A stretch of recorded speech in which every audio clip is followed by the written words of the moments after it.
Bueno, aquí estamos una vez más en la clase de algoritmos 2, en este caso clase práctica. Como el lunes es feriado, esta es la última clase antes de lo que es la semana que viene, del viernes, el parcelito 3, ¿sí? Así que hoy tenemos clase tipo taller de resolución de ejercicios. Va a ser todo de ejercicios la clase. Y nada, recordemos que el lunes entonces es feriado, no va a haber clase, y el viernes que viene es el parcelito, que bueno, esperamos poder tomarlo de manera presencial. Presten ahí atención a lo que son los canales de la materia para enterarse bien dónde va a ser el parcelito y en qué aula y todo eso. Bien. Bueno, entonces arrancamos con ejercicio número 1. Vamos acá a presentar. Ahí estamos.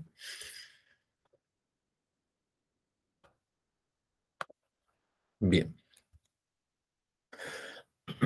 Dice, Matías está en Barcelona y quiere recorrer un museo. Su idea es hacer un recorrido bastante lógico, dice el enunciado, entre comillas, recorrido bastante lógico, que es empezar en una sala al azar, cualquiera, de todo el museo, y luego ir a una nueva sala adyacente a esta, luego de eso ir a una nueva sala adyacente a la segunda, si es que todavía no fue visitada, y así hasta recorrer todas las salas del museo. Cuando Matías se da cuenta que no tiene más salas adyacentes para visitar, porque ve que ya fueron todas visitadas, simplemente vuelve por donde vino buscando otras salas adyacentes. Teniendo un grafo no dirigido que representa el mapa del museo, donde los vértices son salas y las aristas BW indica que la sala B y la sala W se encuentran conectadas, ¿sí? Yo puedo ir de una sala B a una sala W a través de aquellas que tengan aristas entre sí, e implementar un algoritmo que nos devuelva una lista con un recorrido posible de la idea de Matías para visitar todas las salas del museo. Indicar el recorrido utilizado y el orden del algoritmo justificar. Bien. Ideas. ¿Qué opinan del ejercicio que están viendo? ¿Qué se les ocurre? Hacer un recorrido de FS. Hacer un recorrido de FS es una idea. ¿Alguna otra idea? Y si no, alguien que quiera, digamos, explicar, justificar el razonamiento sobre por qué hacer un recorrido de FS. Porque está pidiendo ir de sala en sala ¿Está en y sala? bueno, eso hace el recorrido de FS. Va al siguiente nodo o vértice, ve al adyacente y va yendo hasta el final. Cuando no tiene adyacentes, vuelve en la recursividad, que es como volver por el camino que indica ahí e ir buscando salas nuevas. Perfecto. O sea, lo que está haciendo Matías es una especie de recorrido de FS. ¿Por qué? Porque parte en un lugar y después visita siempre adyacentes. Entonces, de alguna manera está haciendo un recorrido en función de las aristas que tiene el grafo, ¿sí? Siempre va un adyacente y va a otro adyacente siempre y cuando no lo haya visitado previamente. Si no, no desea volver a visitar salas que ya visitó, salas, partes del museo que ya disfrutó. Entonces va recorriendo sala por sala, siempre en el sentido de salas que se conectan entre sí, salas adyacentes, salas que tengan aristas, y llega a una nueva sala, la disfruta, la ve y se dispone a ir a una nueva sala en función de si hay otra adyacente que aún no haya sido visitada, ¿sí? Ese recorrido es en profundidad. ¿Por qué? Porque siempre se fija para la nueva sala a la que llega hacia dónde tiene disponible ir, ¿sí? Siempre que llega a una nueva sala, a partir de esa sala busca una nueva sala que también esté disponible, que no haya sido visitada. Y solamente vuelve hacia atrás en momentos en que no encuentre nuevas salas no visitadas para recorrer, ¿sí? Y vuelve hacia atrás de la misma manera que volvería, por ejemplo, una función recursiva, volviendo recursivamente hacia atrás y tratando de visitar nuevas salas que también sean adyacentes a alguna sala que ya haya visitado antes, ¿sí? Entonces, a ver cómo viene esto. Bueno, la explicación, que siempre es en B, después va A, desde A podría ir a D o G, de repente va a G, desde G solamente puede ir a E, así que va a E, y cuando está en E, dice, bueno, no puedo visitar ninguna sala nueva que no haya visitado, voy a volver por el camino de G a encontrar otra visitada, otra sala que pueda visitar, que no haya sido visitada antes, no encuentra nada, vuelve por A, cuando está en A, sí, entonces encuentra que hay un adyacente D que aún no visitó, y recorre D, recorre F, recorre C, recorre H, y después, naturalmente, vuelve por el camino de la recursividad hasta llegar a B, que es el punto origen de la visita, y en ese momento se da cuenta que a partir de B ya visitó por lo menos toda la componente conexa que tiene B, ¿sí? Si este museo estuviese compuesto por varias componentes conexas, deberíamos asegurarnos de visitar, recorrer todas las componentes conexas del museo, ya sea lo que eso signifique, digamos, para lo que es el museo en sí. Capaz tenés que salir del museo, cruzar la calle y entrar al segundo edificio del museo y seguir recorriendo, o quién sabe qué. Entonces tenemos, por ejemplo, un pequeño código de FS, donde, muy importante, esta función, digamos, que podría definir Mati, definir Bárbara, que es Mati disfruta la sala, ¿sí? Que una vez que, para este vértice, para esta sala en particular, que Mati la disfrute, y luego hacemos todo lo que es el recorrido de FS, y no se olviden que para asegurarnos de recorrer todas las componentes conexas, tenemos que hacer el DFS generalizado, que se asegure de llamar a DFS para todos los vértices que aún no hayan sido visitados dentro de, digamos, el grafo, ¿sí? Ese, por lo menos el ejercicio como para ir entrando en calor en lo que es los diferentes ejercicios del taller de parcelito.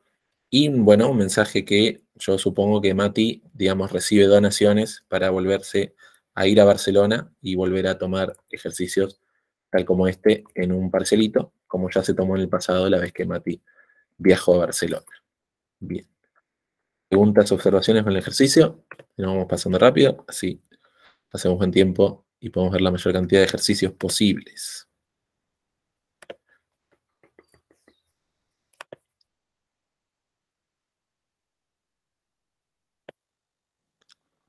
Tengo una pregunta. Sí, pregunte. En un ejercicio como este haría falta tipo considerar que haya como más de un museo, o sea, más de una componente conexa.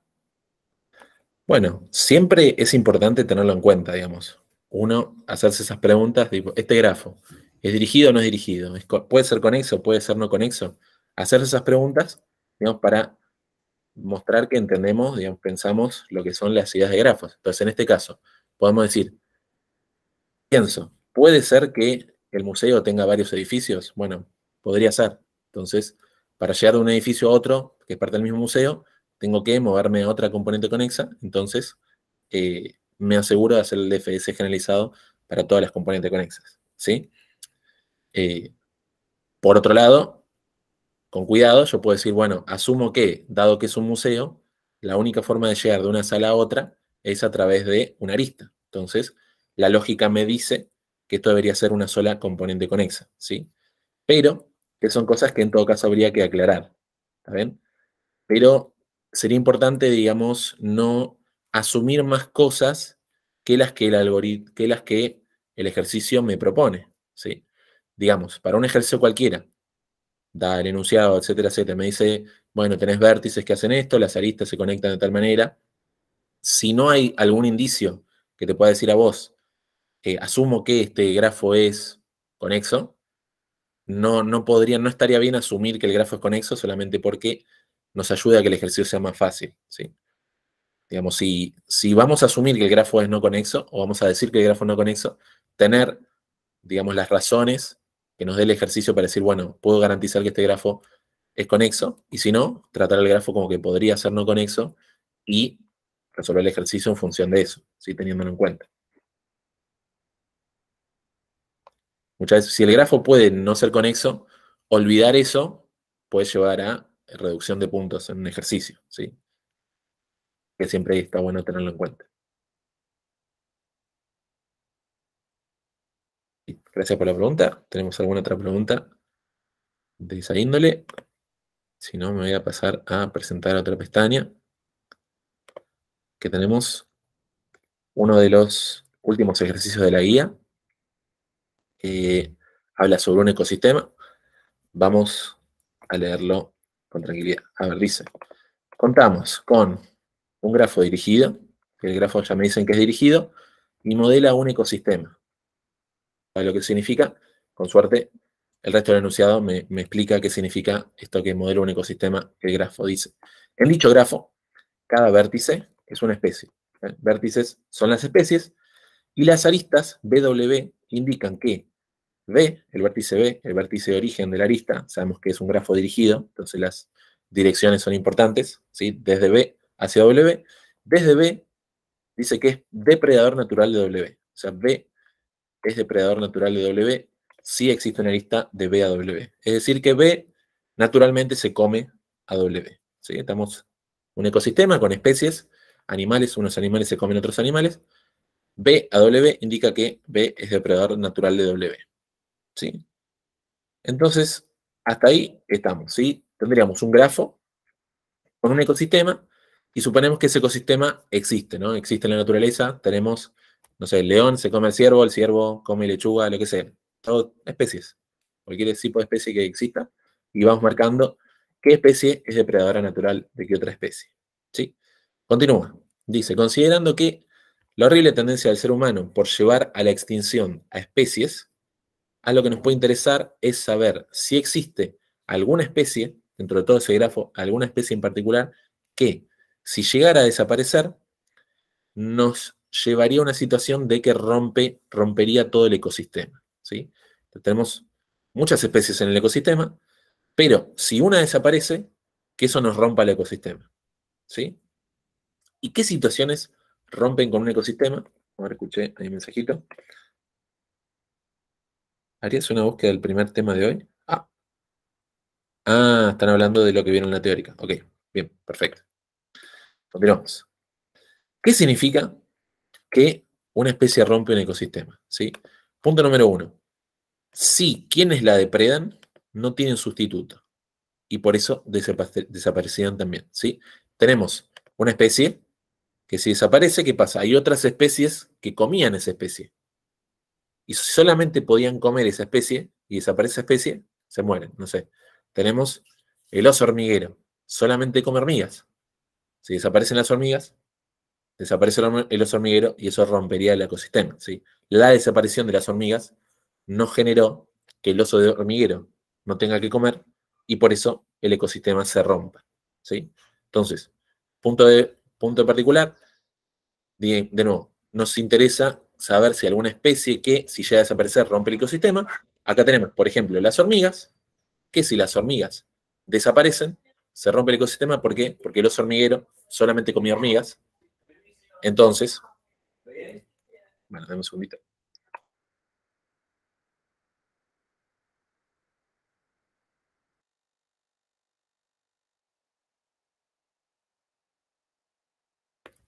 Bueno, de nuevo, desaparecen las hormigas y el hecho de que desaparezcan las hormigas rompe el ecosistema. ¿Por qué? Porque el oso hormiguero solamente podía comer hormigas. Entonces, eso nos rompe el ecosistema. ¿Por qué? Ahora, si bien el humano hizo desaparecer una especie, eso repercute en que se rompe el ecosistema. ¿Por qué? Porque desaparece el oso hormiguero, no tiene a quién comer. Y sin comer, esa especie queda en peligro, ¿no? Y por otro lado, quienes eran depredados por esta ya no tienen amenazas, por lo que crecerán descontroladamente. Si vamos al caso, supongamos, inverso, no sé, vamos a decir que los ciervos solamente son comidos por el león. Entonces el león come ciervos. ¿Qué pasa? Si el humano hace que desaparezca el león, los ciervos no tienen quien les deprede. Entonces, se desbalancea el ecosistema porque en los ciervos, la especie de ciervo podría crecer descontroladamente ante la ausencia de un depredador natural, porque no hay otro depredador natural que lo deprede. ¿Sí? Entonces, implementar un algoritmo que reciba un grafo de dichas características y devuelva una lista de todas las especies que cumplan lo antes mencionado.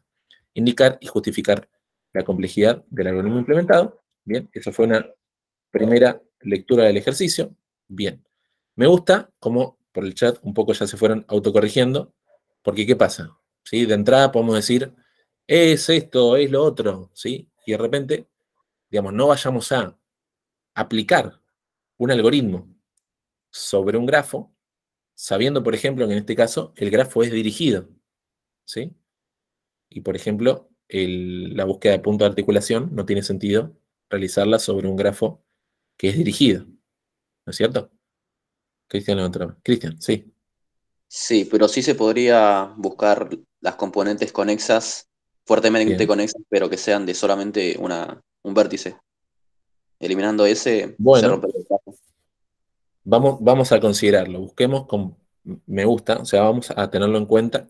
A ver, un poco cuando, digamos, veamos un poco más de qué se trata el ejercicio, cómo se podría resolver. Consideremos qué sucede si buscamos componentes fuertemente conexas que tengan un solo elemento. Bien. Entonces, buscar PA, ¿no? No.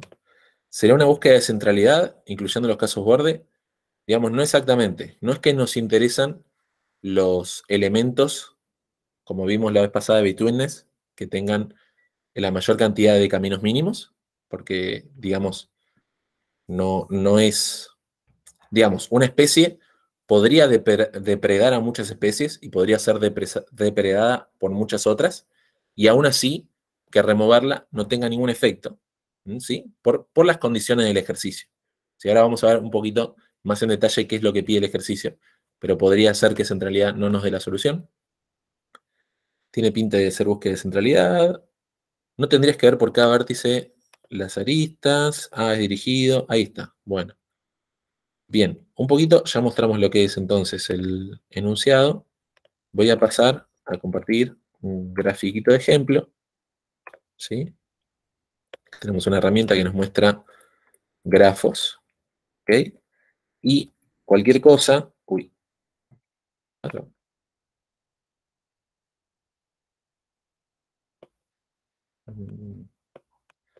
Dale, amigo. No me vas a desaparecer los vértices. Lindo el grafo que armé. Graph. Save.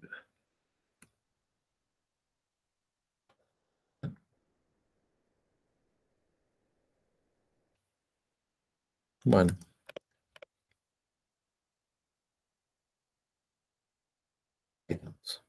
Bien. Entonces, vamos de nuevo a lo que es la lectura del ejercicio. Dice, nos interesa saber si existe alguna especie que, si llegara a desaparecer, rompería todo el ecosistema. Si quienes la depredan no tienen sustituto, y por ende crecen, por ende desaparecen también, o quienes la depredan, quienes los depredadores de esta, ya no tienen amenazas. Bien, entonces, vamos por partes. A ver, ¿qué pasa si desaparece la especie número 1? ¿Sí? La especie número 1 comía a la especie número 2 y comía a la especie número 4. Entonces, ¿cuál es el riesgo? El riesgo de que desaparezca la especie número 1 es que la especie número 2 no tenga quien la coma y crezca descontroladamente, y o que la especie número 4 no tenga quien la coma y crezca descontroladamente. ¿Sí? Acá quiero hacer un pequeño parate y es, che, ¿por qué, por ejemplo, la especie número 1 no entra en un desbalance? Digamos, tenemos un ecosistema y tenemos esta especie que nadie la depreda. Bueno, por ejemplo, la especie número 1 podrían ser los leones, que si bien nadie come leones, el hecho de que haya escasez de comida para los leones controla la especie de los leones, ¿sí? Entonces, podemos asumir que este ecosistema por el momento está balanceado. Está balanceado hasta que el hombre hace su intervención, ¿sí? ¿Por qué está balanceado? Si igual la especie número 1 no tiene quien la deprede, bueno, porque quizás la escasez de comida para el león hace que se autorregule la población de leones, ¿sí? Naturalmente, hasta que metamos la mano como humanos y modifiquemos el balance del ecosistema, ¿sí? Entonces, dado este ecosistema balanceado, busquemos saber qué desbalances podrían llegar a generar la mano humana, ¿sí? Punto número 1. Si llegamos a extinguir a los leones, a la especie número 1, ¿sí? ¿Qué pasa? Si extinguimos la especie número 1, por ejemplo, la especie número 4, ¿quién se la come? Bueno, la especie número 4 es depredada por la especie número 3. Entonces, en principio, quitar el 1 y que no deprede a la especie número 4 no sería un problema porque hay otro depredador de la especie número 4, que es la número 3, que mantendría la población de la especie número 4 a raya y no crecería indeterminadamente. Pero por otro lado, la especie número 1, ¿sí?, depreda a la especie número 2 y la especie número 2 solamente es depredada por la especie número 1. Entonces, ante la ausencia de la especie número 1, la especie número 2 crecería descontroladamente, ¿sí? Y en ese caso, descubrimos que la especie número 1 no debería, digamos, como humanos, no deberíamos hacer extinguir a la especie número 1 porque eso llevaría directamente a un desbalance en el ecosistema. ¿De qué manera? La especie número 1 dejaría de depredar a la especie número 2, la especie número 2 crecería descontroladamente y ahí terminamos de destruir el ecosistema, ¿sí?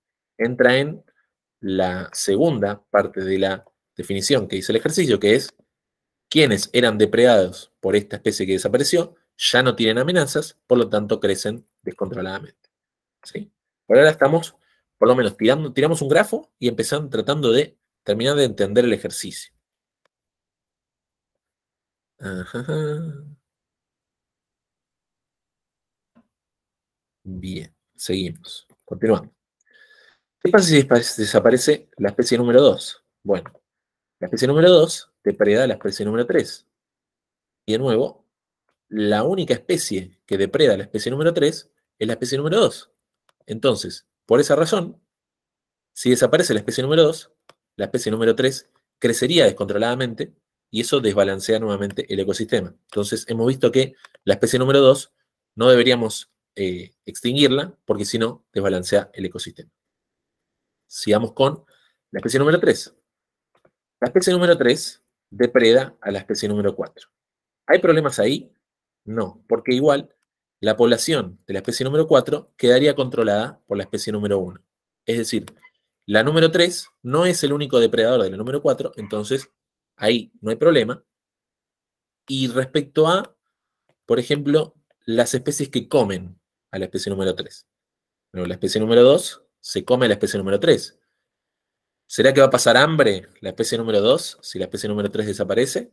Bueno, acá podemos ver que no, porque la especie número 2, si llegara a desaparecer la especie número 3, igual podría depredar a la especie número 5.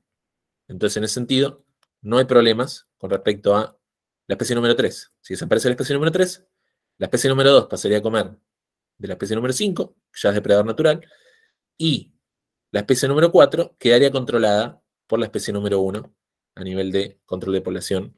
No crecerá descontroladamente tampoco la especie número 4. Entonces, en ese sentido, reconocimos que la especie número 1 desbalancearía el ecosistema, la especie número 2 también, la especie número 3, por ejemplo, no. ¿Sí?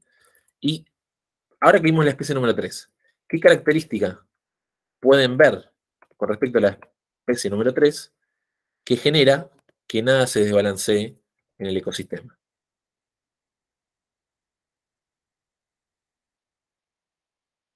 ¿Estamos ahí? Que tiene solo un grado de entrada y un grado de salida. Bien, creo que eso es circunstancial, lo podemos ver. Que tiene grados de entrada y salida iguales, también me parece circunstancial. Vamos a verlo. Por ejemplo, vamos a que tiene un solo grado de entrada y un solo grado de salida. Bueno, podemos hacer que la número 3 no tenga un solo grado de entrada y un solo grado de salida. Por ejemplo, conectando vértices, vamos a conectar el 1 con el 3. Ahí está, dirigido. Bien. Ahora el número 3 es falso. Dos cosas son falsas. Que tiene la cantidad de grados de entrada y salida iguales. Eso pasó a ser falso. Y por otro lado, que tiene un solo grado de entrada y un solo grado de salida. De nuevo es falso. Y podemos volver a analizar, por ejemplo, la especie número 3. ¿Qué pasa si desaparece la especie número 3? La especie número 1 igual puede comer otras especies. Es decir, nadie, digamos, la especie número 1 que comía la especie número 3 no extraña a la especie número 3, por más que desaparezca. Y la especie número 2 también puede comer otra especie, que es la número 5. Entonces tampoco es un problema. Los depredadores de la especie número 3, 1 y 2, no tienen problemas con que número 3 desaparezca. Por otro lado, la especie número 4 sigue en la misma situación. Si bien no es controlada por la especie número 3, sigue siendo controlada por la especie número 1. Entonces, no hay problema en ese sentido. Bien, ahí ese par de propuestas. Bien. que si come a alguien, ese alguien es comido por otro, y si alguien lo come, ese alguien come a otro. Básicamente es eso, ¿sí? Ese es el enunciado. Que si una especie come a alguien, ese alguien deba ser comido por lo menos por otra especie. Y si alguien come a esta especie, que ese alguien también coma a otra especie, cosa de que si yo desaparezco, tengan otra fuente de comida. ¿Sí? Que sus depredadores tengan más de un grado de salida y que sus depredadores tengan más de un grado de entrada. Ahí está. Básicamente, Alejo lo resumió, también lo había dicho Francisco más temprano, también lo habían dicho por ahí Nicolás, lo había dicho hace un rato. Bien, no importa porque sus padres tienen otro hijo y su hijo tiene otro padre, tal cual dice Felipe. Y si su padre no tiene hijo y lo matas, pierde la posibilidad de comer, ¿sí? Pasa hambre. Y si su hijo no tiene otro padre, va a crecer descontroladamente. Exactamente. ¿Sí? Ese es como el resumen. Es, si yo identifico que esta especie que yo encuentro va a hacer que le falte comida a mis depredadores, o va a hacer que falte depredador a mis depredados, entonces yo no puedo desaparecer, porque si desaparezco es un problema. ¿Sí? Y esos son los vértices que tenemos que identificar. Vamos a ver, por ejemplo, el vértice número 5. ¿Qué pasa si desaparece el número 5? La especie número 2 podría seguir comiendo a la especie número 3. La especie número 6 podría seguir siendo depredada por la especie número 4. ¿Sí? Entonces, eso de que mis depredadores tengan un solo elemento al que depredan, y sea yo, también se puede decir que tengan más de un grado de salida. ¿Sí? Entonces, las flechas que vienen hacia mí, si ese grado de salida del vértice que viene hacia mí es 1, significa que yo soy el único depredado de esa especie. Y por lo tanto, si yo desaparezco, esa especie no va a tener que comer. Por otro lado, si yo desaparezco y tengo grado de salida, bueno, tengo una arista hacia un vértice y ese vértice tiene grado de entrada 1, significa que la única especie que come ese vértice soy yo. Entonces, si yo desaparezco, esa especie va a crecer descontroladamente. ¿Está bien? Entonces, ahí conectamos lo que conocemos del ejercicio con conceptos de grafos. ¿Cuáles conceptos de grafos? Conceptos como el grado de entrada y el grado de salida. ¿Sí? Acá voy a hacer una pausa y voy a dejar que pregunten si no se entendió eso. Vamos de nuevo. Tenemos, por ejemplo, a la especie número 1. ¿Sí? La especie número 1 tiene una arista hacia la especie número 4. Es decir, la 1 come a 4. Pero esperen, que quiero quitar acá. Bien, vamos de nuevo. La especie número 1, come a 2. Si la especie número 1 depreda a la especie número 2. Entonces, sabiendo que hay una arista entre la 1 y la 2, la 1 es depredador de la 2, como la especie número 2 tiene grado de entrada 1, que desaparezca la especie número 1 significa que la especie número 2 crecería descontroladamente. Entonces, identificamos que la especie número 1 no debería extinguirse, porque si no, la especie número 2 crece descontroladamente. ¿Sí? Se dan cuenta que es una condición que puede llegar a imponerse a los vecinos de un nodo. ¿Sí? Es decir, el nodo número 1, si su vecino con el que tiene una flecha compartida, es decir, una arista desde 1 hacia 2, si esta arista de 1 hacia 2 es la única arista que entra al número 2, entonces el 1 no debería poder desaparecer y debería ser parte de la respuesta al problema. ¿Sí? Es decir, la 1 es una de esas especies que desbalancearían todo el ecosistema. Seguimos. Luego, ¿cuál es una especie que desbalancea hacia el otro lado? A ver, la única especie que come al 5 es el 2. Ahora una especie que solamente tenga 1 de comida. Bien, el 5. El 5 solamente come al 6. Entonces, de nuevo, el 6 es depredado por el 5. Y ese 5 solamente tiene una arista de salida. Entonces, si desaparece el 6, el 5 se queda sin comida y desbalancea el ecosistema. Entonces, eso es un problema. Y ahí tenemos las dos problemáticas. Una, que si este vértice tiene una salida hacia otro vértice que tiene grado de entrada 1, entonces soy el único control de población para ese vértice.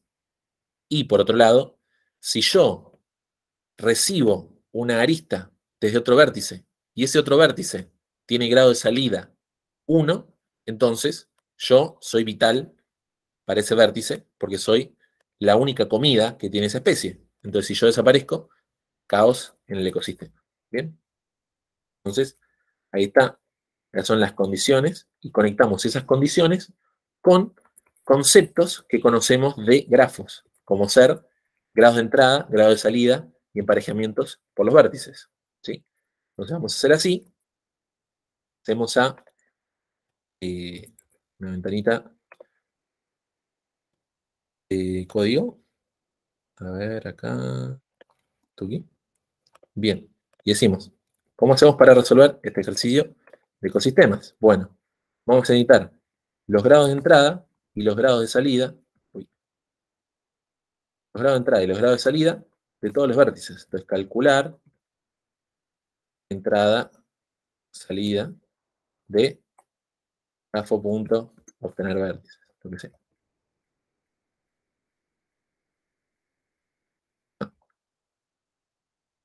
¿Está bien? Eso necesariamente. Vamos a calcular los grados de entrada y los grados de salida. ¿Sí?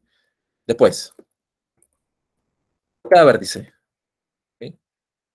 Por B in grafo.obtener vértices.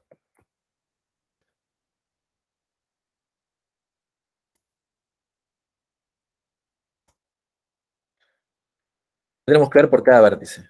Bueno, empecemos a ver analizando lo que son sus adyacentes. Por W, ¿qué ganas? In B punto adyacentes.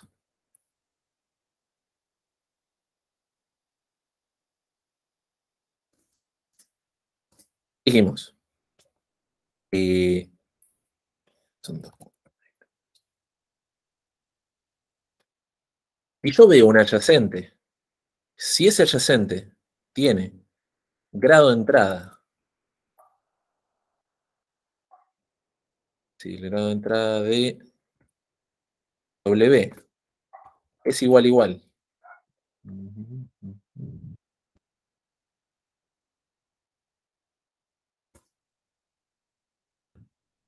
Es igual a 1, entonces ese adyacente solamente tiene un depredador. ¿Y cuál es el depredador? B. ¿Sí? Si hay una arista de B a W y el grado de entrada de esa arista W, de ese vértice W, es 1, entonces B es el único depredador. Entonces, ¿cómo era esto? Que nos pide, tenemos,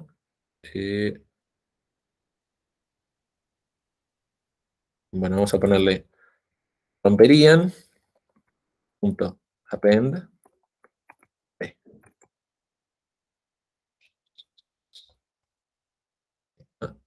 Y vamos a ver que romperían sea una lista. Bien, ahí escuché un mensajito, vamos a verlo. Necesito un diccionario de padres, ¿no? Bien. No sé para qué. No se me ocurre. Bien. Y de hecho, romperían, le voy a hacer que sea un set.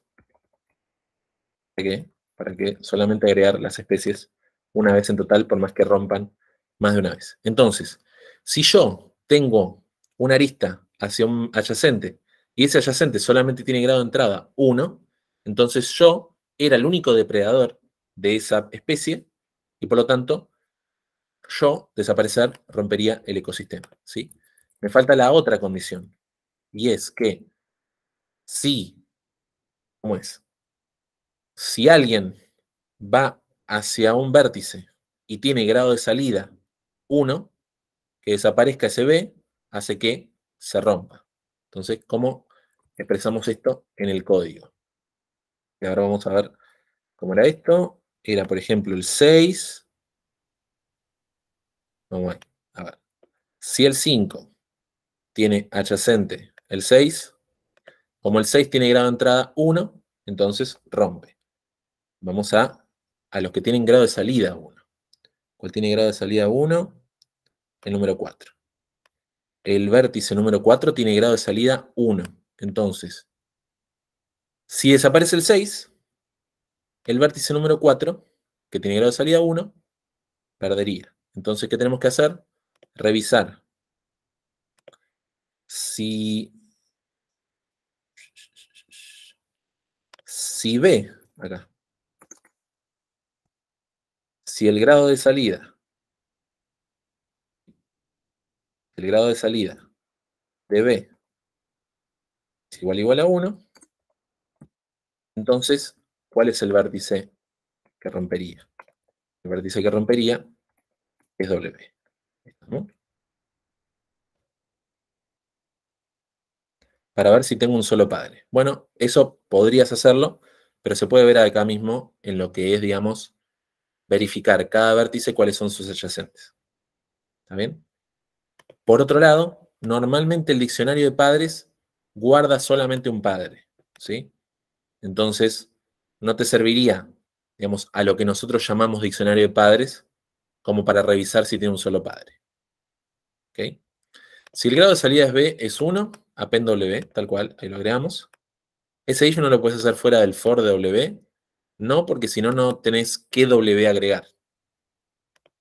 ¿Sí? Digamos, si esta arista que va de acá para allá es la única que yo tengo de salida, entonces ese vértice al que yo voy es aquel que no se puede ir porque es el único que yo como. Y si desaparece, lo dejo de comer y se desbalancea todo el ecosistema. ¿Ok?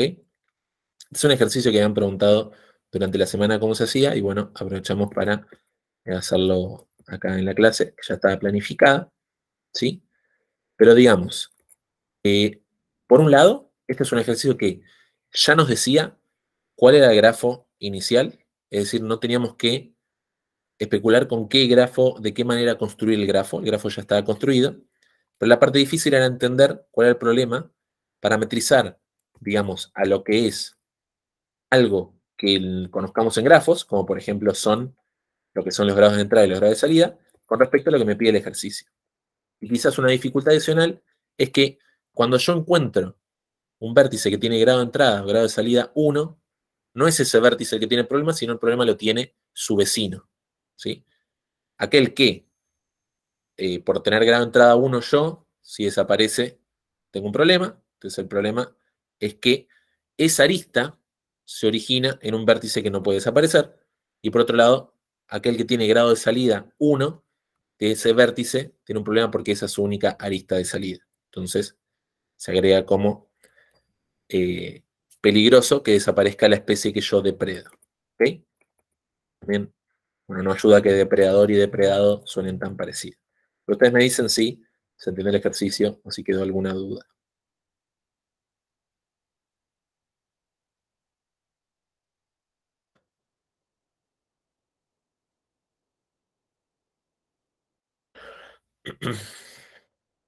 ¿Se entendió? Bien. De hecho, digamos, dos cositas.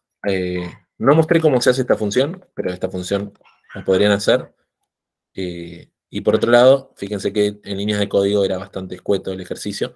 Lo difícil era entender qué es lo que pide el ejercicio y después, digamos, llevarlo a cabo. Porque claro, si yo acá en vez de W escribo B, digamos, no entendí la mitad del ejercicio. Digamos, ¿por qué B sería un problema si B tiene grado de salida 1? No, el problema es que W, si W desaparece, este vértice B con grado de salida 1 deja de tener a quien comer. Déjame compartir entonces este ejercicio. Hacemos al siguiente, que nos pide. Bien. Digamos, para asegurarnos de cubrir bien lo que es un ejercicio de dificultad de parcialito. Hace unas semanas vimos un ejercicio de dificultad de final, como fue aquel que tenía que invertirse las aristas para encontrar la mínima cantidad de aristas invertidas tal que exista camino. Ese lo dio Fede la vez pasada, el viernes pasado, que nos vimos en presencial. Y hoy vamos también a dar un ejercicio tipo ejercicio de final, que dice implementar una función que reciba un grafo dirigido y determine si ese grafo dirigido es la representación de una lista enlazada, lista simplemente enlazada. Es decir, hay un nodo que apunta a otro nodo, y ese nodo apunta a otro nodo, y ese nodo apunta a otro nodo, y así, en forma de lista enlazada, pero en ningún caso un nodo apunta a más de uno, o, como quien dice, tenemos de repente una lista circular, o un nodo que apunta al anterior, eso no se da en una lista simplemente enlazada. Indicar y justificar el orden del algoritmo. Si el grafo se encuentra implementado, bueno, eso ya es cosas. Bien, entonces, cuando yo tengo un ejercicio difícil enfrente, digo, bueno, vamos a empezar a ver qué cosas cumplen o no con la definición de lista simplemente enlazada. Por ejemplo, un grafo vacío cumple con la definición de lista simplemente enlazada. Un grafo con un solo vértice sería una lista con un solo nodo y cumpliría con la definición de lista simplemente enlazada. Un vértice que enlaza con otro vértice cumple con la definición de lista simplemente enlazada. Tenemos un nodo, que es el nodo primero, apuntaría a lo que es el nodo segundo. ¿Sí? Por otro lado, tenemos que, acá tenemos un nodo que de repente apunta a otros dos. Eso es algo que en una lista simplemente enlazada no se daría. Tenemos un vértice, un nodo tiene como siguiente a otro nodo, otro único nodo. Nunca pasaría que apunte hacia otros dos nodos. Entonces esto no puede pasar. Lo mismo tampoco puede pasar que dos nodos diferentes apunten hacia el mismo nodo. Eso en una lista simplemente enlazada no se daría. Y tampoco tendríamos la situación en la que ocurran ciclos. Bien, ya en el chat estamos especulando que se parece. Y si Iván, capaz se hace solamente con un DFS. Bueno, estamos difícil. A ver, pensemos qué pasaría si yo hago un DFS, por ejemplo, para este caso, ¿no? Entonces arranco un DFS, arranco, por ejemplo, en este vértice, ¿no? Y dice, bueno, ¿visito este vértice? ¿Tengo lo más para visitar? No. Bueno, continuemos con el BFS, supongo BFS generalizado. Acá aparecemos en este vértice tiene otro vértice adyacente que ya fue visitado, así que, bueno, no sé qué hacer con eso. Y después continúa el recorrido, venimos por este vértice, que también sucede que tiene un vértice visitado. Capaz, si yo voy llevando la cuenta de que este vértice ya fue visto como 3 veces, me puedo dar cuenta de que esto no está funcionando. Pero bueno, habría que ver de qué manera podemos algorítmicamente poder tomar la decisión de si efectivamente tiene topología de lista o no, principalmente sabiendo porque los recorridos, como empiezan en un vértice al azar, podrían arrancar en cualquier vértice. Entonces, yo no sé si recorrí la mitad de la lista, toda la lista completa, especialmente en un grafo dirigido como el que definiría un DFS a seca daría OK a un árbol.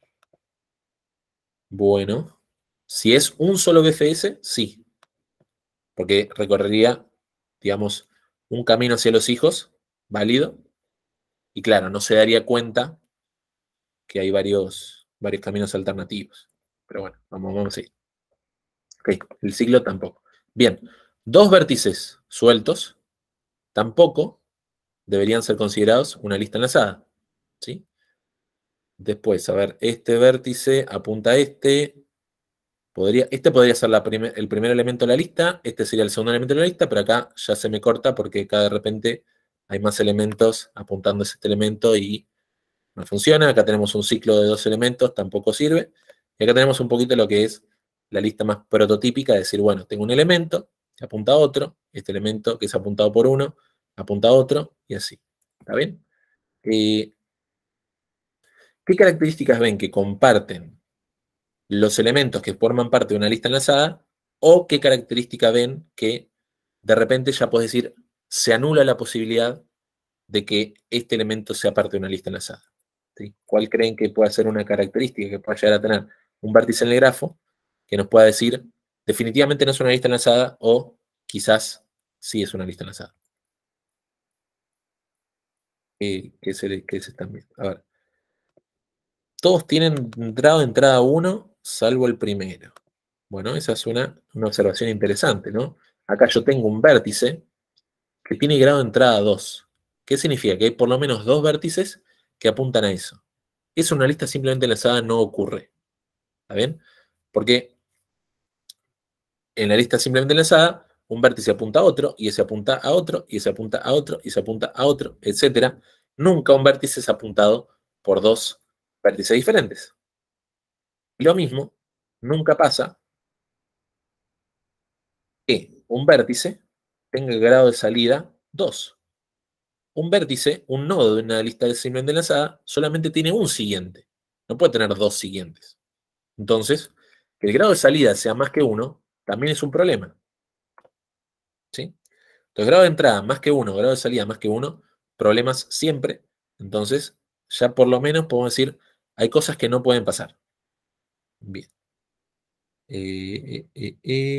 Calcula el grado de entrada y ve si alguno con grado de entrada 0, si existe DFS a ver si todos los nodos tienen un solo adyacente.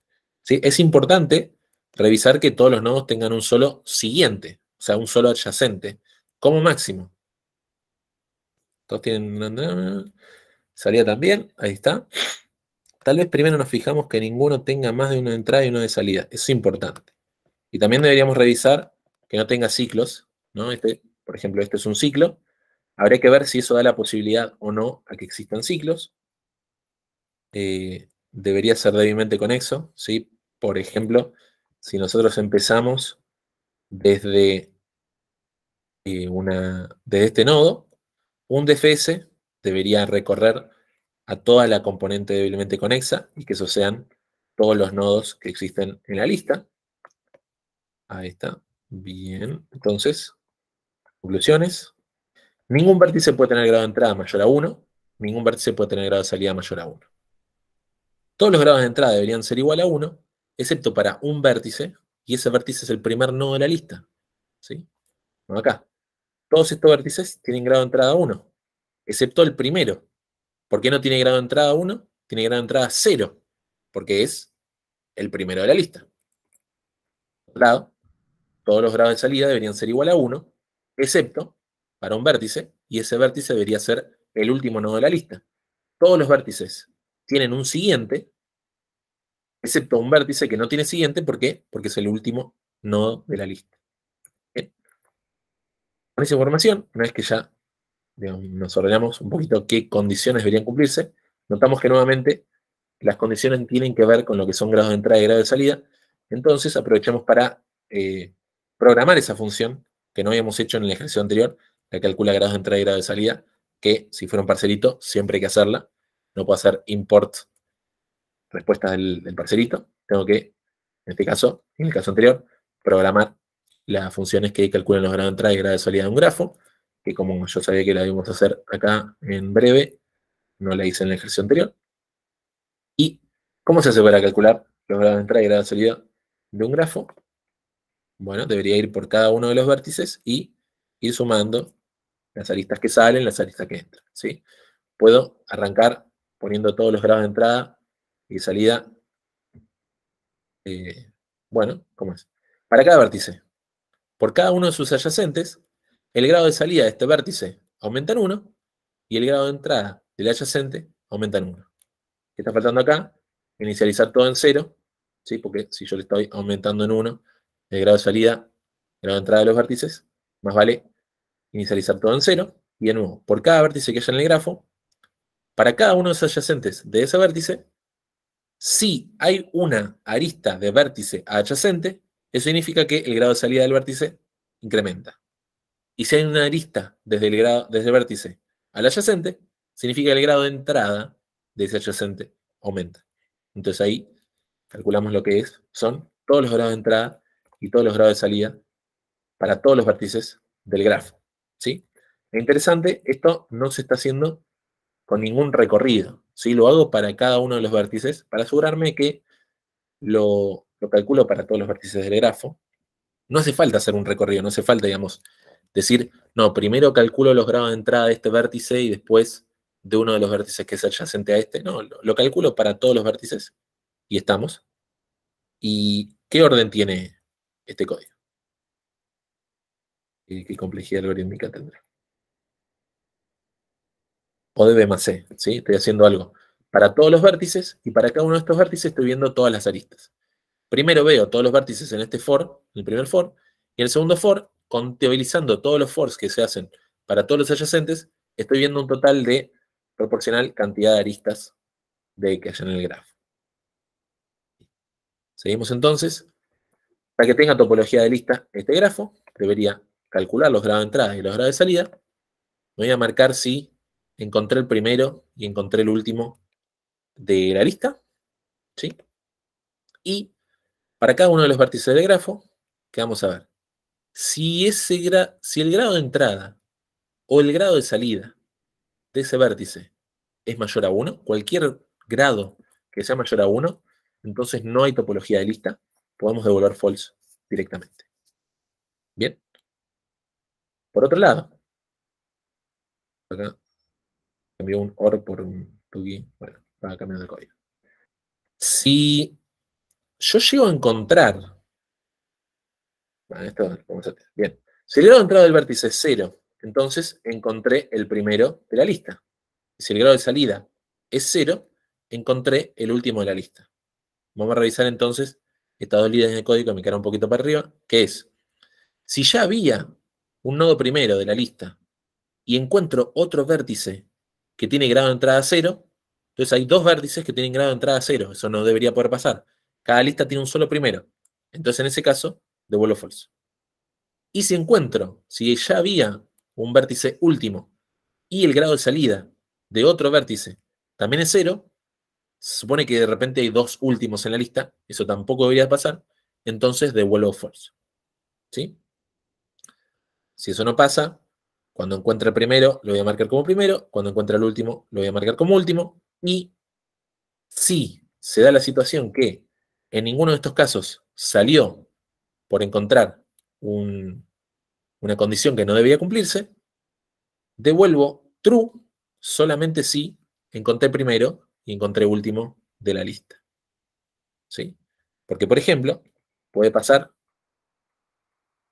para este grafo que todos los grados de entrada y todos los grados de salida son 1. Pero como no encontré ni el primero ni el último de la lista, fallaría, digamos, sería un éxito el algoritmo en el sentido de que reconoce que este ciclo no es una lista simplemente enlazada. Bien. Si bien no falla el algoritmo en este caso, ¿reconocen e identifican algún caso donde podría fallar este algoritmo?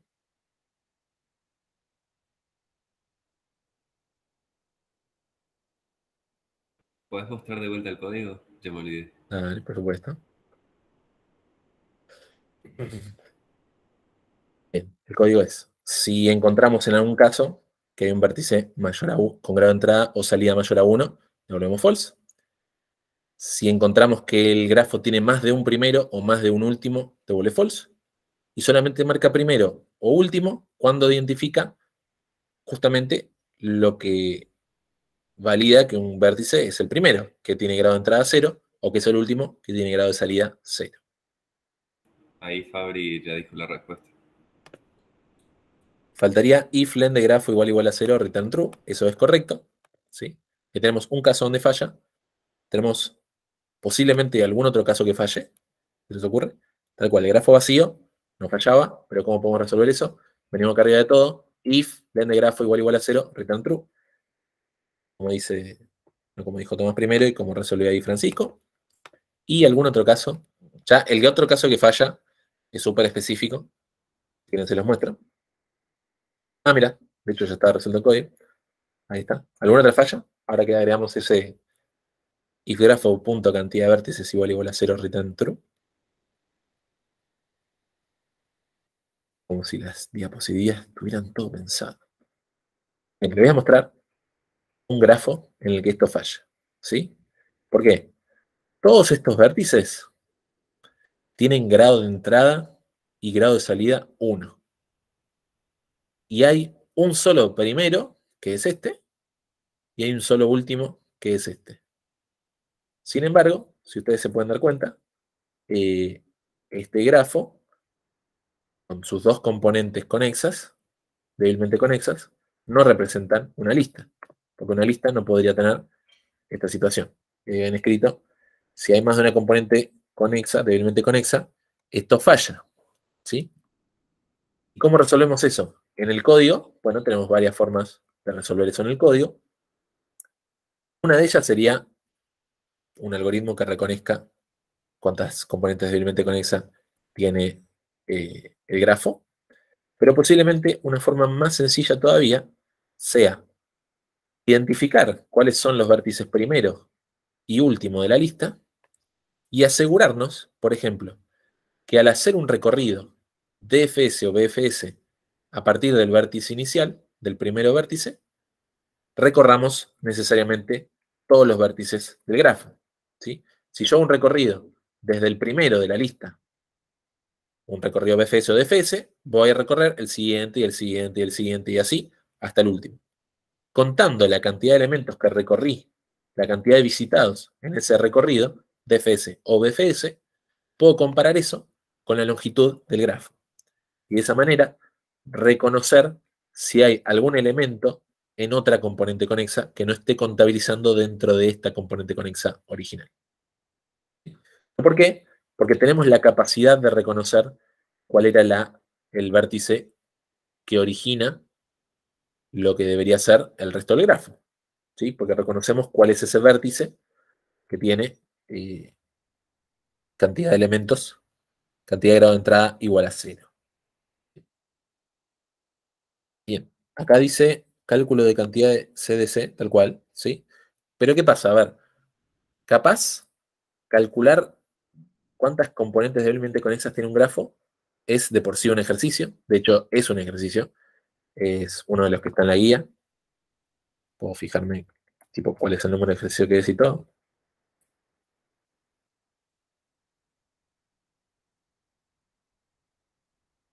Sí.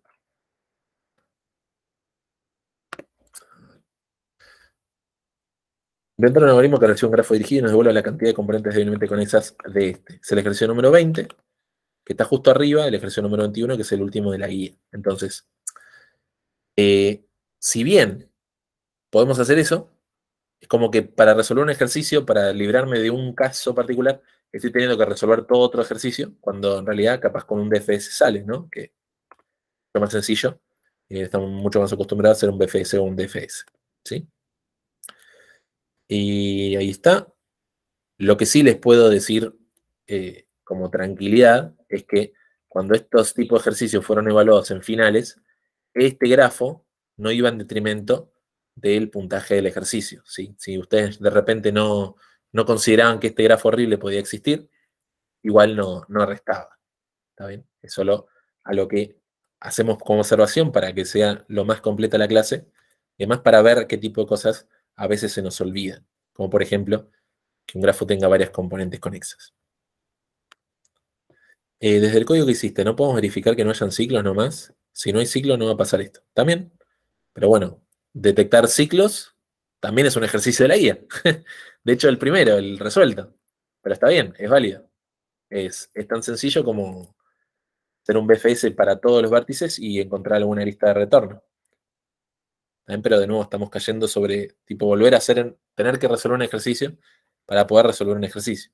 Cuando por ahí un recorrido, si bien un ejercicio puede ser solamente hacer un recorrido, como por ejemplo el de Matías en Barcelona, hacer un recorrido es mucho más fácil que resolver un ejercicio entero. Hago una consulta.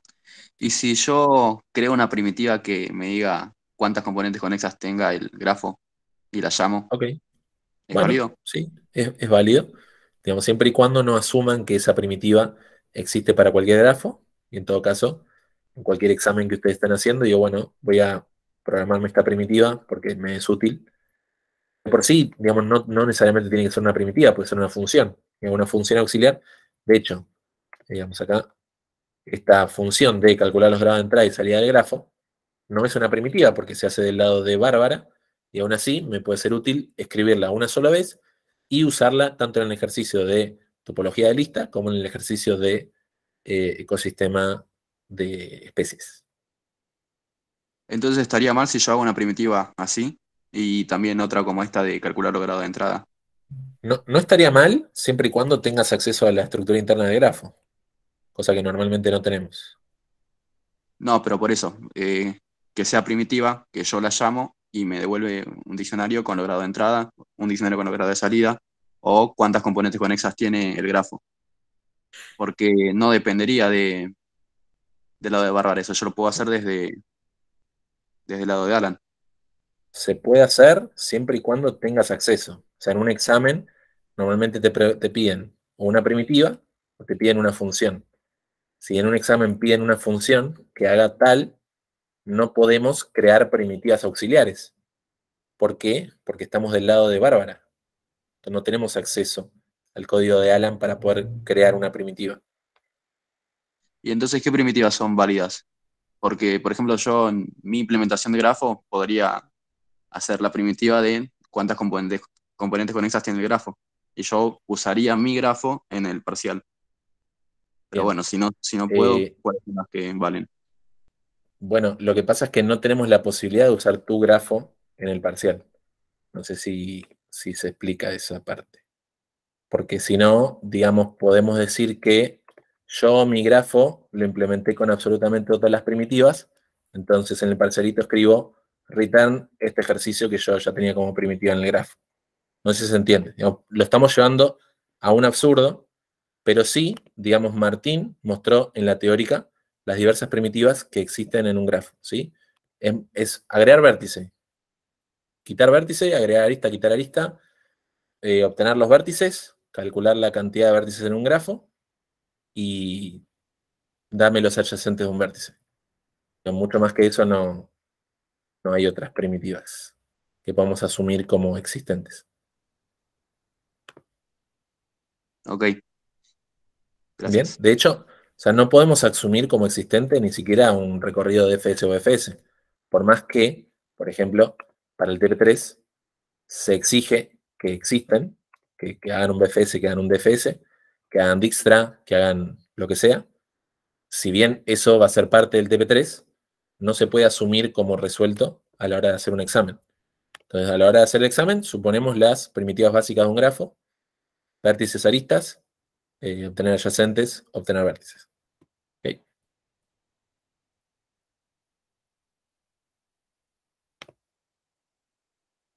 Bien, obtener el peso, si tienen peso, tal cual. Si te piden una primitiva, ¿puedes hacer primitivas auxiliares? Si te piden función, puedes hacer funciones auxiliares. Tal cual, está ahí su pregunta. En el parcial especifican las primitivas que se pueden usar. Bueno, ante ausencia de especificación, lo que acabo de decir, tipo primitivas básicas de un grafo, si digamos, si nos permiten más, nos dirán, bueno, además tienen estas primitivas adicionales. Si no, suponemos la implementación básica de grafo. ¿Alguna otra pregunta? Estamos ahí. Bueno, nos quedan 12 minutitos, en los cuales podemos apuntar a hacer un ejercicio más. Bien. La idea es hacer todos los ejercicios posibles para que tengan la mayor cantidad de herramientas a la hora de hacer lo que es el parcialito la semana que viene. Muchas veces los ejercicios ya plantean un grafo posible, otras veces nos piden modelar un posible grafo según los requerimientos que tiene el enunciado. Vamos acá, ejercicio número 5, el ejercicio de la sala de escape. Sala de escape. Algorooms son una serie de salas de escape que tienen un pésimo porcentaje de éxito, ¿sí? A la gente le va muy mal en nuestras algorooms. ¿Por qué? Porque tienen la particularidad, la peculiaridad de que para salir de la sala de escape, ¿sí? Sala de escape es un lugar que te meten en una habitación y te dicen resolver los acertijos, hacer los desafíos, qué sé yo, y recién ahí te dejamos salir por la puerta. Bien. Si Argentina le hacen más de 3 a Arabia Saudita, el parcialito 3 no se toma. Lo escuché de Martín. No es el caso. Bien. Ahí estamos. ¿Vimos? Entonces, requerimos resolver una serie de acertijos para poder salir de la sala. La peculiaridad que tiene es que los acertijos a resolver deben seguir una secuencia estricta, es decir, que si se comienza a resolver un acertijo antes de que el acertijo predecesor sea completado, entonces no habrá forma de resolver el acertijo y por lo tanto no podremos salir de la sala. ¿Sí? ¿Significa esto? No sé. hay una estatuilla que está apoyada en un mueble, y si yo levanto esa estatuilla del mueble con intenciones de resolver el acertijo referido a esa estatuilla, sin antes haber completado el acertijo predecesor, entonces levantar esa estatuilla fue un fallo, haber intentado empezar ese acertijo es un fallo, y por lo tanto anulamos la posibilidad de resolver el acertijo y por siguiente la sala de escape, ¿sí? No es la mejor forma de diseñar salas de escape, pero sí hace que sean muy difíciles de escapar esas salas. Continuamos. Cada uno de esos acertijos se resuelven juntando una serie de pistas. ¿Sí? Cada acertijo refiere a una serie de pistas que, si yo tengo todas las pistas completas, puedo deducir la solución del acertijo y efectuar la resolución de ese acertijo, cosa de terminar este acertijo y poder seguir hacia los acertijos siguientes que yo sí pueda resolver. Esas pistas se relacionan con otras pistas y se sabe que dada una pista 1 y una pista 2, pueden estar relacionadas ya sea por dos razones. Razón número 1, esas dos pistas están relacionadas porque forman parte de un mismo acertijo. Entonces, siempre va a existir un camino que relacione a todas las pistas relacionadas desde el acertijo P1 al acertijo P2 y viceversa, ¿sí? Es decir, todas las pistas dentro del mismo acertijo se relacionan entre sí. ¿Está bien? Yo puedo, a partir de la pista 1, llegar a la pista 2, de la pista 2 a la pista 3, de la pista 3 a la pista 4, y de nuevo de la pista 4 a la pista 1. Es decir, ahí existe un camino que relaciona todas esas pistas entre sí, ¿sí? Por ejemplo, si yo tengo que resolver un rompecabezas de 4 piezas, ahí tengo las 4 pistas que serían las 4 partes del rompecabezas, y yo sé que están relacionadas entre sí, porque una parte del rompecabezas me hace entender que me falta la otra parte del rompecabezas, y la otra parte del rompecabezas me hace entender que falta la otra parte, y así, de alguna manera, las 4 pistas se encuentran relacionadas entre sí. Por otro lado, 2 pistas se pueden relacionar entre sí si es que no forman parte del mismo acertijo. Entonces, la relación indica que el acertijo al que pertenece la pista número 1 es predecesor al acertijo que pertenece a la pista número 2, ¿sí? Volviendo al ejemplo de la estatuilla y el rompecabezas, quizás la pista 1, la pista 2, la pista 3, la pista 4 pertenecen al rompecabezas, y también hay una arista que relaciona la pista 1 con la pista 5, donde la pista 5 es la estatuilla, ¿sí? ¿Y qué pasa? Yo tengo que hacer antes el rompecabezas, antes de levantar la estatuilla y empezar con el acertijo de la estatuilla, porque si no, se rompe la sala de escape. ¿Y de qué manera me indican eso? Bueno, que hay una arista desde P1 hasta P5 que me indica, fíjate que el acertijo al que pertenece la pista P1 va antes que el acertijo al que pertenece la pista P5. ¿Ven? Entonces, fíjense, pocas horas previo a ingresar a una de las salas, nuestro amigo Pablo recibe de sus fuentes anónimas un grafo dirigido de todas las pistas dentro de la sala y sus relaciones, tal como acabamos de especificar. Y luego, entonces, Pablo nos pide ayuda para que ayudemos a escapar al equipo, y para eso debemos obtener 1. Un nuevo grafo de todos los acertijos resultantes y las relaciones de presencia que haya entre ellos, y 2. Un orden en que deben resolverse efectivamente los acertijos, de forma que Pablo pueda salir de la sala. A ver. Dijo. Suena como un típico día en un escape room, tal cual. Bien. Entonces, de repente, acá tenemos lo que podría ser el grafo de las relaciones descritas entre las pistas. Por ejemplo, ¿qué pasa? A ver, yo reconozco que acá hay un acertijo que requiere la resolución de la pista 1.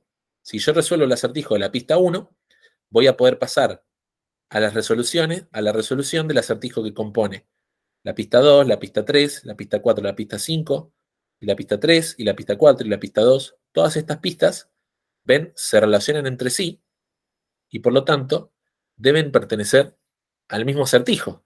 ¿Y qué pasa? Este acertijo yo lo tengo que resolver antes de intentar nada con la pista 6, con la pista 7, con la pista 8, con la pista 9, con la pista 10. ¿Sí? De la misma manera que el acertijo de la pista 1 tenía que resolverlo ante el acertijo de la pista 2. ¿Bien? ¿Qué opinión les merece toda esta cháchara de texto y de charla? A ver. ¿Es un orden topológico? Bien, vamos a parar ahí. Es un orden topológico. Bien, ¿qué pasa? Si yo dijera, ¿es un orden topológico? Tenemos un problema. ¿Y cuál es el problema que tenemos? Es que yo podría empezar resolviendo P1, pero después encuentro que P2, P3, P4, P2 son un ciclo. ¿Sí? Y ustedes saben que al hacer orden topológico, yo no puedo tener ciclos. Si yo tengo ciclos, tengo un problema. ¿No es cierto?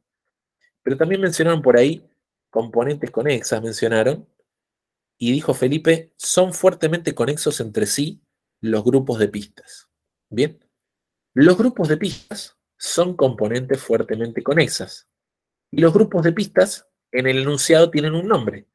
Los grupos de pistas se llaman acertijos. ¿Sí? Entonces, lo que está haciendo este ejercicio es modelar las diferentes relaciones entre las pistas, tal que, por un lado, una pista puede preceder a otra pista, significa que, por ejemplo, la P1, yo tengo que hacerla antes de cualquier cosa que tenga que ver con la pista P2, pero además, este ciclo que está sucediendo acá, que es una componente fuertemente conexa, identifica a un solo acertijo. ¿Sí? Entonces, si yo pudiera decir que toda esta componente fuertemente conexa es un solo acertijo, podría decir todo esto es un solo elemento del grafo de acertijos, que de hecho, enunciado lo primero que me pide es un nuevo grafo de todos los acertijos resultantes y las relaciones de precedencia entre ellos. Entonces, yo podría identificar a todas estas pistas como parte de un solo acertijo y crear ese nuevo grafo de acertijos y no grafo de pistas. Pregunta, ¿podemos decir que sabemos cuál es la pista 1 o no sabemos por dónde arranca? Bueno, supongamos que no sabemos por dónde arranca. ¿Está bien? Si no sabemos por dónde arranca, ¿se te ocurriría de qué forma podemos averiguar por dónde arranca? Bueno, por ejemplo, en este caso, la pista o el acertijo que tenga grado de entrada 0. ¿Sí? Entonces, es algo que sabemos más o menos de lo que es orden topológico. Sabemos que un orden topológico siempre empieza por algún vértice que tenga grado de entrada 0. Y luego se va desenvolviendo a través de diferentes vértices que pasan a considerarse con grado de entrada 0, sabiendo que los vértices que hacían que no tenga grado de entrada 0 ya hayan sido recorridos a través del orden topológico. Bien, entonces, ¿qué podemos visualizar? Que las componentes fuertemente conexas, P2, P3, P4, P5, son todas parte del mismo acertijo. ¿Sí? Entonces, la definición de que todas las pistas que se puedan alcanzar entre sí, desde P2 a P3, de P2 a P4, de P2 a P5, de P3 a P4, de P3 a P5, de P3 a P2, de P4 a P2, de P4 a P3, de P4 a P5 y de P5 a P2, de P5 a P3 y de P5 a P4, esa relación que tienen entre sí todas esas pistas nos hacen entender que son parte del mismo acertijo. Y serán parte del mismo acertijo si y solo si son parte de la misma componente conexa. ¿Sí? Entonces, este es un ejercicio, digamos, que engloba varios temas de la materia, en el sentido de que lo primero que tenemos que reconocer es que para poder construir el grafo de acertijos, tenemos que encontrar todas las componentes conexas, y esas componentes conexas, fuertemente conexas, porque ahí está, van a ser exactamente los acertijos que existen. ¿Sí? Entonces, esta componente fuertemente conexa es un acertijo, esta componente fuertemente conexa es otro acertijo, y esta es otro acertijo. ¿Sí? ¿Y cómo sé cuáles acertijos van antes que otros? Porque hay elementos fuera de las componentes fuertemente conexas que apuntan hacia alguno de los nodos de la componente. y algunos de esos nodos de la componente apuntan hacia alguno de los nodos del otro componente, ¿sí? Y esto es algo que a veces se da en ejercicios de... ¿estaban ordenados entonces? Todavía no ordenamos nada, ojo. O sea, le pusimos nombres a los acertijos, pero son solamente nombres, no pasa nada. Todavía no dijimos en qué orden van.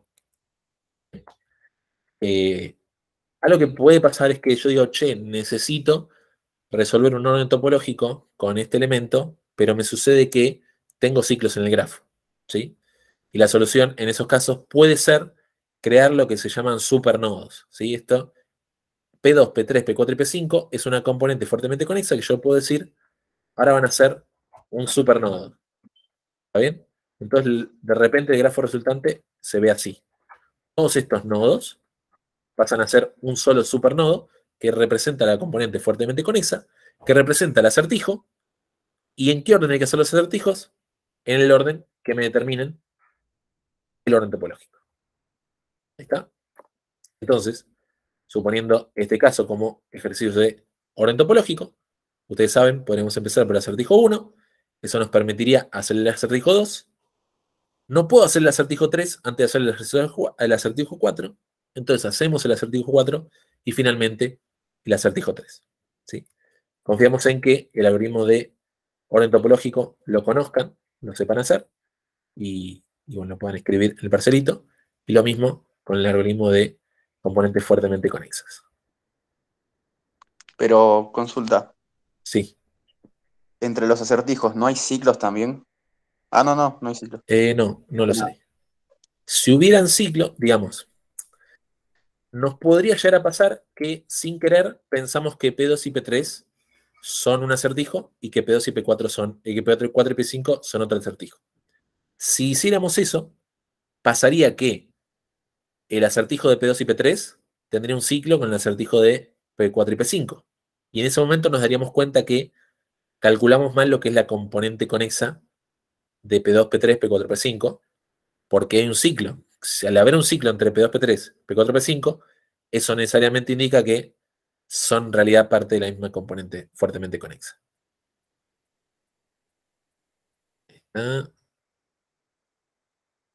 Entonces decía Francisco, no es con orden topológicos, en realidad sí, pero es con orden topológicos a partir de un grafo que no era el grafo inicial, es a partir de un nuevo grafo que de hecho el ejercicio nos pedía calcular, que era calcular un nuevo grafo de todos los acertijos resultantes y las predecisiones entre ellos, ¿sí?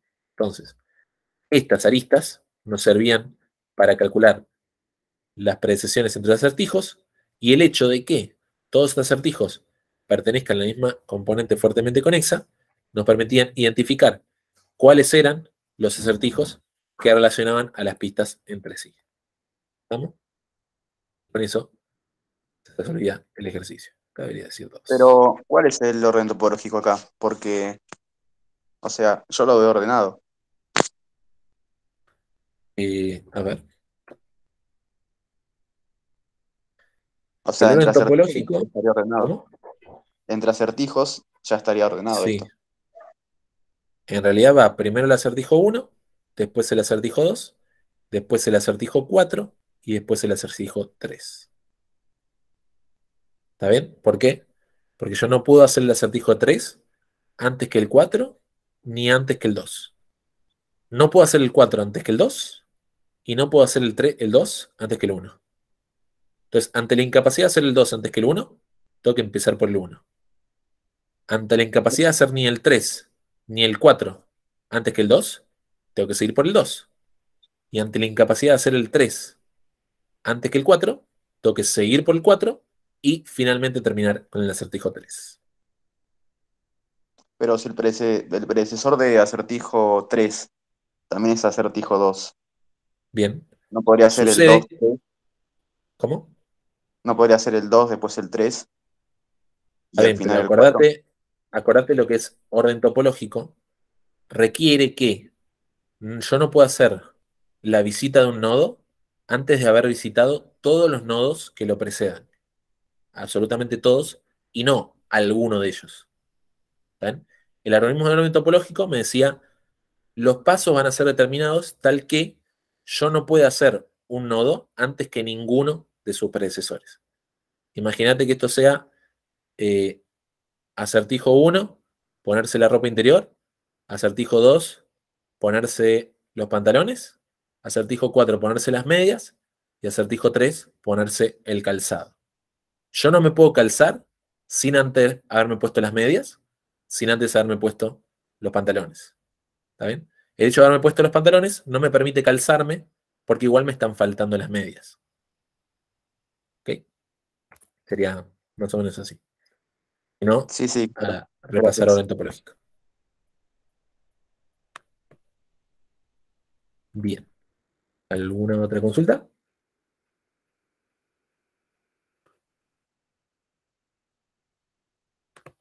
Bueno, entonces podemos, lo que sí, detener la grabación. Ya saben, bueno, estudien. Un saludo a la gente que nos mira en diferido y, de nuevo, presten atención a lo que son los canales de comunicación para ver exactamente de qué modalidad y en dónde va a ser lo que es el Parcerito 3 el viernes que viene. Disfruten lo que es el fin de semana largo, estudien y, bueno,